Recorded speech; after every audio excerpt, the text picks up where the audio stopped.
Movie शुरू होती है और हम एक न्यूज कैमरा फुटेज को देखते हैं। इस फुटेज से हमें पता चलता है कि आज एक आदमी ने अपनी पत्नी और बेटे को गोली मारकर उनकी हत्या कर दी है और उन्हें मारने के बाद उसने खुद भी सुसाइड कर लिया है। अब न्यूज रिपोर्टर इस वारदात को कवर कर रही होती है कि तभी वो दोनों माँ और बेटे जिनकी हत्या हुई है वो उठ जाते हैं और वहाँ खड़े मेडिकल स्टाफ को काटने लगते हैं। किसी को भी कुछ समझ नहीं आ रहा था कि आखिर ये कैसे पॉसिबल हो सकता है। अब न्यूज रिपोर्टर सिचुएशन को और करीब से कवर करने की कोशिश करती है, तभी उसको भी वो लिविंग डेड काट लेता है जिससे रिपोर्टर की मौत हो जाती है। इसके बाद हम डेबरा नाम की एक लेडी की वॉइस ओवर को सुनते हैं। डेबरा बताती है कि महामारी आने के बाद जो भी वीडियो न्यूज सोशल मीडिया पर अवेलेबल है वो सब बेकार है। उनमें से कोई भी वीडियो ऐसी नहीं है जो सिचुएशन को अच्छे से एक्सप्लेन करे, इसलिए हमने एक फिल्म बनाई है जिससे हम आपको वो चीजें दिखाएंगे जो असलियत में सिचुएशन की गंभीरता को एक्सप्लेन करेगी। असल में ये वीडियो जेसन ने बनाई है जो कि डेबरा का बॉयफ्रेंड है और इस वीडियो में आवाज डेबरा ने दी है। अब सीन चेंज होता है और हम कुछ दिन पीछे चले जाते हैं जहां महामारी फैलने का पहला दिन था। यहाँ हम देखते हैं कि जेसन, मार्क और ट्रेसी के साथ 4-5 लोग और हैं जो कि एक जंगल में हैं। यहाँ वो लोग मिलकर एक हॉरर फिल्म की शूटिंग कर रहे हैं। तभी उन्हें रेडियो न्यूज से खबर मिलती है कि आसपास के इलाकों में कुछ अजीब सी घटनाएं हो रही है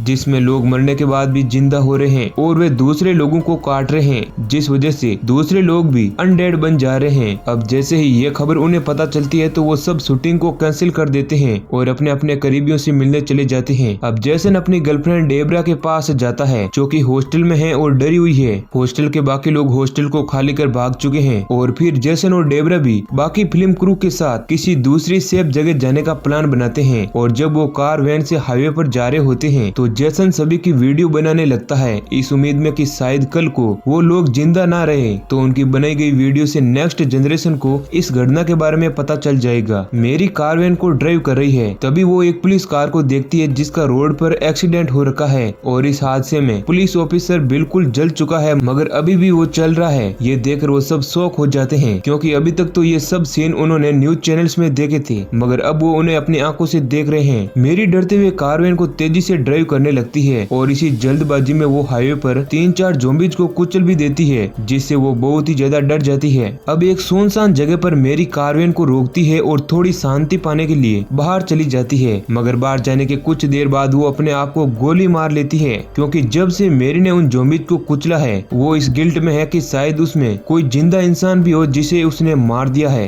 और ये गिल्ट मेरी से झेला नहीं जा रहा था और इसी गिल्ट के चलते मेरी ने खुद को गोली मार ली। अब गोली की आवाज सुनते ही बाकी का क्रू मेरी के पास भागते हुए जाता है और चेक करने पर पता चलता है कि मेरी की सांसें अभी भी चल रही है क्योंकि गोली उसके गाल को चीरते हुए निकली है और उसका सिर बच गया है। अब क्रू के लोग मेरी को जल्दी से उठाते हैं और उसे हॉस्पिटल ले जाते हैं इस उम्मीद में कि शायद वो मेरी को बचा लेंगे मगर हॉस्पिटल पहुंचने पर वो देखते हैं कि वहाँ कोई नहीं है और सब के सब लोग वहाँ से भाग चुके हैं। अब वो सब लोग मेरी को एक व्हील चेयर पर बैठा देते हैं और आपस में बात कर ही रहे होते हैं कि उन पर 2 ज़ॉम्बीज अटैक कर देते हैं और फिर गोर्डो मेरी की गन से दोनों को मार देता है और तभी मेरी भी ज़ॉम्बी बनने लगती है जिस वजह से उसे भी मारना पड़ता है। अब इस अटैक के दौरान भी जेसन रिकॉर्डिंग कर रहा होता है जिसके चलते क्रू मेंबर जेसन पर गुस्सा होते हैं और कहते हैं कि यहाँ जान बचाने के लाले पड़े हुए हैं और तुम्हें रिकॉर्डिंग की सूझ रही है। तब जेसन कहता है कि ये मेरा काम है, मैं इसे नहीं छोड़ सकता। फिर क्रू मेंबर्स कहते हैं कि ठीक है, तुम्हें जो करना है करो, हम यहाँ से जा रहे हैं। और फिर जब सारे लोग कारवैन में जाने लगते हैं तभी जेसन कहता है कि थोड़ा वेट करो, मैं कैमरा चार्ज कर रहा हूँ। अब कैमरा चार्ज होने के बाद सारे लोग हॉस्पिटल से निकल कर जा रहे होते हैं कि तभी एक ज़ॉम्बी पीछे से आकर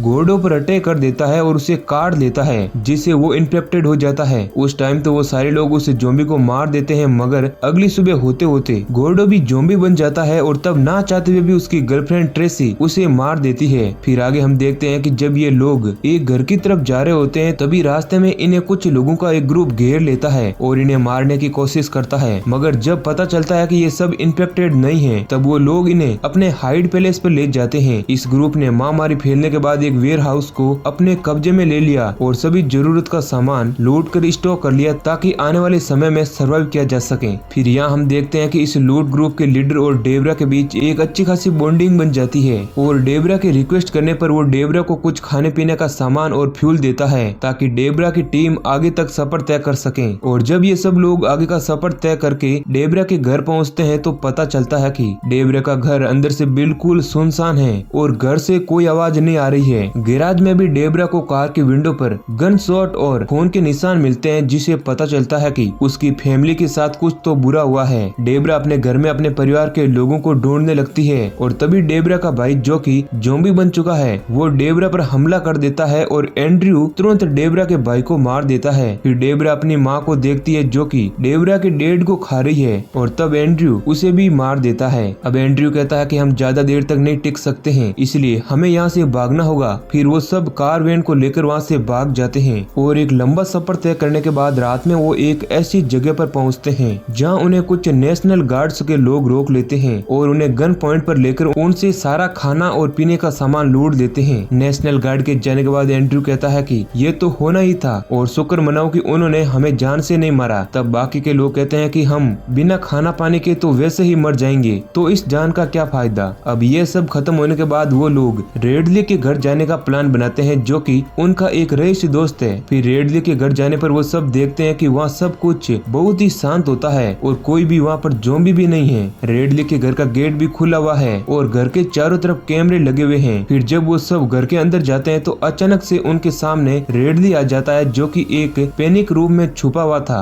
रेडली अपने दोस्तों को देखकर बहुत खुश होता है और सब लोगों को आराम से रिलैक्स करने और खाने पीने के लिए कहता है। मगर कुछ देर बाद डेबरा नोटिस करती है कि रेडली कुछ तो अजीब सा व्यवहार कर रहा है। तब डेबरा उसको कहती है कि तुम्हारी फैमिली कहाँ है। तब रेडली मायूस होकर बताता है कि सभी लोगों ने एक दूसरे को मार दिया है। फिर रेडली डेबरा और जेसन को बाहर का सीन दिखाता है जहाँ उसके फैमिली मेंबर्स मरे पड़े हैं। डेबरा नोटिस करती है कि रेडली के हाथ पर भी बाइट के निशान हैं और वो समझ जाती है कि कुछ देर में ये मरे हुए लोग उठ जाएंगे और साथ में रेडली भी ज़ॉम्बी में कन्वर्ट हो जाएगा। इसलिए वो वहाँ से निकलकर अपनी टीम को ये सब कुछ बताने के लिए निकल जाती है। अब इस दौरान जेसन और ट्रेसी घर के बाहर है और थोड़ी देर बाद वहाँ रेडली आ जाता है जो कि ज़ॉम्बी बन चुका है। रेडली ट्रेसी को खाने की कोशिश करता है मगर ट्रेसी अपने आप को छुड़ा लेती है और जान बचाकर भागने लगती है। भागते हुए ट्रेसी देखती है कि जेसन उसके पीछे कैमरा लेकर भाग रहा है मगर रेडली से जान बचाने के लिए वो कुछ नहीं कर रहा है। ये देख ट्रेसी बहुत गुस्से में आ जाती है और रेडली को मारने के बाद वो कारवैन को लेकर भाग जाती है। ट्रेसी की इस हरकत से वहाँ मौजूद सारे लोग बहुत ही दुखी हो जाते हैं मगर इसमें सबसे बड़ी गलती जेसन की है जो कि अपने शौक के चलते किसी की भी जान बचाने के बारे में नहीं सोच रहा है। फिर हम देखते हैं कि डेबरा जेसन से कहती है कि अब हमारे पास बचने का एक ही रास्ता है जिसमें हमें सारा खाना और पानी लेकर पैनिक रूम में घुसना होगा और वहीं पर रहना होगा। लेकिन जेसन इस बात से एग्री नहीं करता है और कहता है कि अगर वो पैनिक रूम में गए तो बाहर की दुनिया से उनका कोई भी संपर्क नहीं रहेगा और साथ में जेसन शूटिंग को मिस नहीं करना चाहता। मगर डेबरा के बार बार कहने पर जेसन पैनिक रूम में जाने के लिए मान जाता है। फिर हम देखते हैं कि जब डेबरा और बाकी के लोग खाने पीने के सामान को पैनिक रूम में शिफ्ट कर रहे होते हैं तभी मौका पाकर जेसन वहाँ से खिसक लेता है मगर वो वहाँ से भाग नहीं पाता क्योंकि जब वो शूटिंग करता हुआ भाग रहा होता है तो रेडली आकर जेसन को काट देता है। अब जेसन की चीख सुनकर सारे लोग जेसन के पास आते हैं और रेडली को मारकर जेसन पर से हटाते हैं। अब मरते हुए जेसन डेबरा से कहता है कि मुझे गोली मार दो क्योंकि मैं ज़ॉम्बी नहीं बनना चाहता और इस टाइम भी जेसन डेबरा को कैमरा के सामने शूट करने के लिए कहता है। अब फिर डेबरा जेसन को गोली मार देती है और उसकी आखिरी इच्छा पूरी करती है और अब बचे हुए लोग पैनिक रूम में चले जाते हैं और इसी सीन के साथ मूवी एंड हो जाती है। तो अगर आपको ये स्टोरी पसंद आई है तो लाइक करें और ऐसे ही इंटरेस्टिंग वीडियो पाने के लिए चैनल को सब्सक्राइब करें।